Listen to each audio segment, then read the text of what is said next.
오늘 우리가 함께 닮아가야 할 예수님의 성품은 감사의 성품입니다.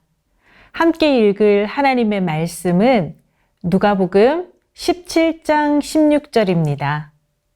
예수의 발 아래에 엎드려 감사하니 그는 사마리아 사람이라. 이번 한 주간 감사에 대해서 묵상하면서 제가 그동안 감사를 많이 잊고 살았다는 것을 깨닫게 되었습니다. 오늘 말씀을 통해 잊어버리고 무뎌졌던 감사를 다시 한번 회복하는 저와 여러분이 되었으면 좋겠습니다. 서울여대 교수님이신 장경철 목사님이 감사에 대한 정의를 이렇게 말씀하셨습니다. 감사란 내가 받은 것을 받았다고 말하는 것입니다. 너무 쉽습니다. 오늘 본문에는 받은 것을 받았다고 말하는 이 쉬운 것을 못해서 예수님의 마음을 서운하게 하는 사람이 9명이나 등장합니다. 예수님의 서운함이 뚝뚝 묻어나오는 구절이 17절입니다. 예수께서 대답하여 이르시되 10사람이 다 깨끗함을 받지 아니하였느냐? 그 9은 어디 있느냐? 예수님이 9명을 두리번 찾고 계신 것 같은 느낌이 들지 않으십니까? 사랑하는 예수님의 마음을 이렇게 서운하게 하다니 9명의 사람들이 정말 나쁜 사람처럼 느껴지기도 합니다. 예수님이 베푸신 은혜에 감사할 줄 모르는 배은 망덕한 사람처럼 보이기도 합니다. 하지만 여러분, 이 9명도 믿음에 있어서는 우리보다 더 대단한 사람입니다. 예수님께서 이 사람들을 고쳐주실 때 예수님이 직접 만져주시거나 기도하면서 고쳐주신 것이 아닙니다. 예수님이 이 사람들에게 내린 처방은 바로 제사장들에게 가서 몸을 보이라는 것이었습니다. 아무것도 고쳐주지 않으시고 상황과 환경은 그대로인데 마을로 들어가서 제사장을 만나라고 하셨습니다. 한센병 환자는 마을 안으로 들어가면 마을 사람들에게 돌에 맞아 죽습니다. 그런데 이 사람들은 예수님의 이 말씀을 믿었습니다. 그리고 말씀을 듣자마자 즉시 순종해서 마을 안으로 들어갔습니다. 14절 말씀을 보면 그들이 가다가 깨끗함을 받은지라. 예수님 앞에서 깨끗하게 다 낫고 난 다음에 출발한 것이 아니라 말씀을 믿고 출발했더니 깨끗하게 나았다고 하는 것입니다. 순종하는 믿음, 우리가 정말 닮고 싶은 믿음의 모습입니다. 예수님은 언제나 순종하는 믿음을 칭찬하셨습니다. 가나 혼인잔치에서도 여전히 물일 뿐인데 말씀에 순종해서 떠다 주었더니 포도주로 변하는 기적이 일어났습니다. 작은 물고기 2마리와 보리떡 5개뿐이었지만 말씀에 순종해서 일어나 나누었더니 먹고 12바구니가 남는 기적을 경험했습니다. 베드로가 말씀에 순종해서 깊은 바다에 그물을 내렸더니 밤새도록 한 마리도 잡히지 않았던 물고기가 그물이 찢어지도록 잡히는 만선의 축복을 누렸습니다. 지금 당장 눈앞에 아무것도 해결된 것이 없어도 예수님이 말씀하실 때 그 말씀을 믿고 순종의 첫 발을 내딛는 것, 아무나 할 수 없는 놀라운 믿음입니다. 10명의 병자들은 용기를 내어 예수님을 찾아왔고 믿음으로 순종의 첫걸음을 떼었고 예수님의 은혜가 그들을 고쳤고 드디어 기적의 주인공이 되었습니다. 이제 이들은 그토록 그리워하던 가족의 품으로 돌아갔고 매일 꿈꾸던 일상을 회복했습니다. 순종하는 믿음으로 건강을 회복하고 기적의 삶을 시작하는 이 사람들의 실수는 기적의 문을 열어주신 예수님을 잊어버린 것입니다. 받은 것을 받았다고 말로 표현하는 그 쉬운 것을 못해서 예수님의 마음을 서운하게 만들고 말았습니다. 감사를 잊으면 하나님도 서운하게 만들고 사람도 서운하게 만듭니다. 그럼 이 사람들은 그 뒤로 살아가면서 아예 예수님께 감사하는 마음은 하나도 없이 완전히 예수님을 까맣게 잊어버리고 살았을까요? 그 정도는 아닐 것 같습니다. 제사장에게 달려가는 길 위에서 자신의 몸이 나았다는 것을 깨달았을 때에도 예수님께 감사한 마음을 가졌을 수도 있고, 제사장이 다 나았다고 확인을 해 주었을 때도 예수님을 떠올리며 감사했을 수도 있고, 또 집으로 돌아가 가족들을 다시 만났을 때에도 마음속 깊은 곳에서 예수님께 감사했을 수도 있습니다. 사람의 모든 생각과 마음을 아시는 예수님께서 그 사람들의 생각과 마음 속에 아주 작은 감사라도 있다는 것을 아셨을 텐데 왜 이렇게 서운해 하셨을까요?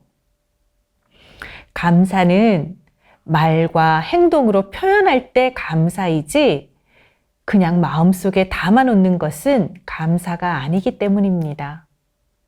선물을 준 사람이 있는데 받은 사람의 마음속으로만 감사를 가지고 있으면 선물을 준 사람은 감사를 받지 못한 것입니다.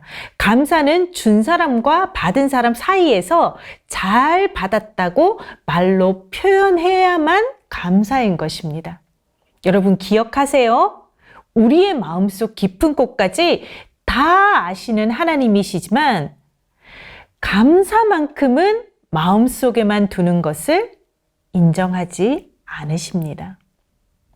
우리가 오늘 본문에서 배울 수 있는 감사는 하나님은 반드시 입술로 고백하는 감사를 감사로 인정하고 받으신다는 것입니다.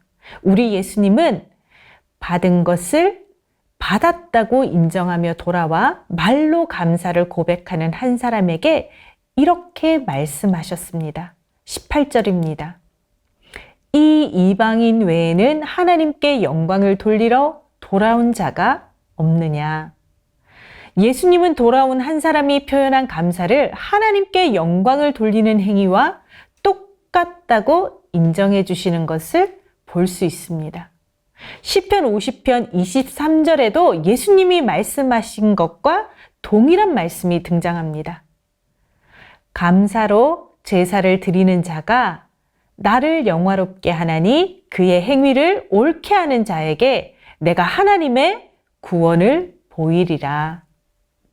이 구절에는 감사로 하나님께 영광을 돌리는 사람에게 주시는 축복이 적혀 있는데 감사하는 자에게 하나님의 구원을 보여주겠다고 약속하고 있습니다.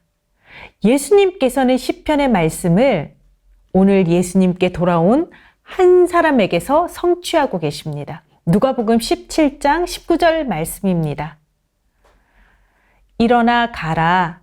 내 믿음이 너를 구원하였느니라. 여러분, 이것이 감사의 기적입니다. 감사는 또 다른 감사의 이유를 불러옵니다. 병이 치료되고 몸이 낫는 기적과 영혼이 고침받고 구원받는 기적 중에 어떤 것이 더 큰 감사입니까? 당연히 영혼이 구원받는 것입니다. 예수님께 한센병을 고침받은 10명도 결국은 다 죽었습니다. 이 땅에서의 기적은 영원히 지속되지는 않습니다. 하지만 우리 영혼의 구원은 영원한 천국의 기적입니다.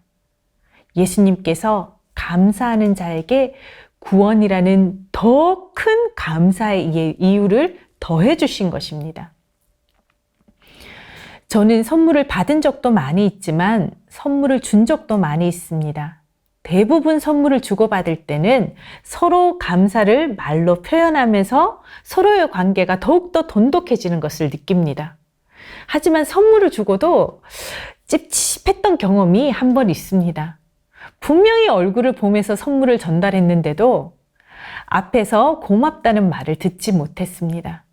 제가 그분보다 나이도 어리기도 했지만 그분이 많은 사람에게 선물을 받다 보니 제가 드린 선물은 그냥 당연한 것으로 여기는 것인가? 이렇게 생각되면서 섭섭함이 섞인 묘한 감정이 들었습니다. 그 뒤로 그분에게 다시는 선물을 하지 않게 되었습니다. 감사를 표현하는 사람에게는 계속 더 주고 싶고, 감사하지 않는 사람에게는 마음이 다쳐서 더 이상 주고 싶지 않게 됩니다. 우리 하나님도 같은 마음이 아니실까요? 하나님도 감사하는 사람에게 또다시 감사할 수 있는 새로운 선물을 베풀어 주시는 분이십니다. 감사하는 사람이 계속해서 감사할 수 있는 것은 좋은 습관이 자리를 잡은 것도 있지만, 한 번 감사하면 2번 감사할 것을 주시고, 2번 감사하면 4번 감사할 것을 더해 주시는, 그것이 하나님의 원리이기 때문입니다. 이런 원리 때문에 감사하는 사람은 더욱더 감사하는 사람이 되는 것입니다. 그런데 저는 감사를 묵상하면서 우리가 잘못된 감사를 할 때도 있다는 생각을 했습니다. 페르시아 속담에 이런 속담이 있습니다. 발이 없는 사람을 보기 전까지는 내게 신발이 없다는 사실을 슬퍼했다.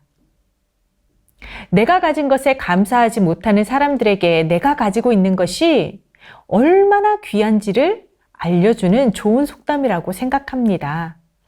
하지만 이런 방식의 감사는 위험할 수도 있겠다는 생각이 들었습니다. 주위에 많은 사람들이 감사를 찾을 때 이렇게 비교해서 감사하는 경우를 많이 봅니다. 병원에서 아파서 누워있는 사람도 있는데 지금 내가 건강하게 숨쉬고 사는 것에 감사하면서 살아야겠다. 직장이 없는 사람들도 있는데 일할 수 있는 직장이 있어서 감사해야지. 이렇게 누군가와의 비교로 감사를 찾는 것은 잠시 우리에게 힘이 될 수도 있습니다. 하지만 이런 비교 감사는 비교할 대상을 바꾸는 순간 낙심과 불평으로 바뀔 수 있는 위험이 있습니다. 누군가보다 많이 가졌음에 감사한다면 누군가보다 가지지 못했음에 불평할 수 있는 것이 연약한 사람의 마음입니다. 우리보다 못한 사람이라고 여기는 사람들에게는 교만한 마음을 주고, 우리보다 잘난 사람이라고 여기는 사람들에게는 열등감을 느끼게 만듭니다. 감사는 많이 하되 절대로 비교 감사는 하지 마시기 바랍니다. 감사는 내가 받은 것에 집중하는 것입니다. 누군가와 비교할 필요가 전혀 없습니다. 여러분이 너무나 잘 아시는 헬렌 켈러는 감사에 대해서 이렇게 말했습니다. 나에게는 너무나 많은 것이 주어졌다. 그렇기 때문에 나에게 어떤 것들이 없는지 생각하며 머뭇거릴 시간이 없다. 헬렌 켈러처럼 하나님께서 나에게 주신 것이 무엇인지를 기억해내는 것, 그리고 내가 받은 것이 무엇인지에 집중하는 것만으로도 충분합니다. 받은 것을 말과 행동으로 표현하는 것, 그것이 우리가 마땅히 해야 할 감사입니다. 하나님은 범사에 감사하라고 말씀하셨습니다. 언제나 어디에서나 모든 일에 감사하라는 뜻입니다. 하나님께서 우리에게 범사에 감사할 것을 명령하셨다는 것은 우리에게 범사에 감사할 이유를 계속해서 공급하고 계시다는 증거입니다. 범사에 감사할 이유를 계속해서 공급하시는 하나님께 우리가 받은 것이 무엇인지를 오늘도 찾아내고 표현할 수 있는 여러분들이 되시기를 바랍니다. 감사는 또 다른 감사를 부르는 좋은 습관입니다. 하나님께, 부모님께, 배우자에게, 자녀들에게, 우리의 지인들에게 받은 것이 무엇인지를 기억하고 반드시 말과 행동으로 표현하는 감사가 저와 여러분들의 일상이 되기를 바랍니다. 그렇게 하나님 앞에서 범사에 감사하는 사람으로 살아가는 영아부 모든 가족들이 되시기를 축복합니다. 자녀를 위한 축복 기도문을 함께 읽으며 기도하겠습니다. 사랑하는 하나님 아버지, 우리 가정에 감사할 수 있는 수많은 은혜를 부어주심에 감사합니다. 우리 자녀가 하나님께 받은 축복을 세워볼 수 있는 지혜를 주시고 받은 것을 받았다고 감사를 표현하며 살아가게 하옵소서. 우리 자녀가 가장 값진 하나님의 선물인 구원의 은혜를 잊지 않고 감사하며 살게 하시고 감사 위에 감사를 더해 주시는 하나님을 삶으로 경험하며 살아가게 하옵소서. 우리 자녀가 하나님뿐만 아니라 많은 사람들에게 받은 것을 감사로 표현할 줄 아는 사람이 되게 하셔서 많은 사람들의 사랑과 칭찬 가운데 살아가게 하옵소서. 예수 그리스도의 이름으로 기도합니다. 아멘.